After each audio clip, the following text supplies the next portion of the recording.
Yung kausawa ng tokwa. Ito luya. Ito yung taho. Yan ang ulam namin. Tanghalian. Saka hapunan na yan. So ayan, nagre-prito ako ng isda. Ang nagastos ko lang dyan mga kamamayani is 200 pesos. So bali yung isda is 100. Halagang 100 pesos lang. Tapos yung taho 1 kilo 80 pesos. Eh may natira pa akong 20 pesos. So bumili ako ng tokwa. Para may almusal kami. Papagisan ng mga bata. May makain din silang almusal. Ayan. So, piprito ako para mamaya makapahinga ako tulog. Ayan.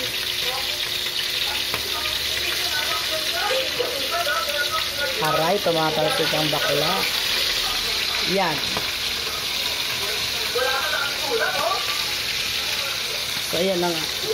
Tatalsikan siya guys. So ayan, ang ulam namin for today's video. Happy Saturday po sa inyo lahat. Lord blessing po. Ayan na nga po. So ang gagawin natin dyan is piprito lang siya.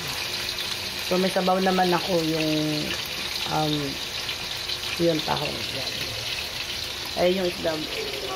Hindi ko alam tawag dito eh. Hindi naman siguro hasa-hasa yan.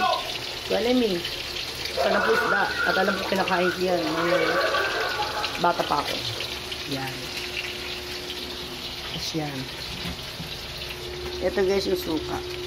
Lagyan ko siya ng paminta, asin, sili. Tapos suka mo. Wala kami sibuyas guys eh. Pinagkasya ko lang yung halagang 200 pesos. Yan. Nakabili pa ng kape. Kagabi pala yan. Sorry. Okay guys, mamaya naman ulit. Bye bye. Ingat tayo lahat.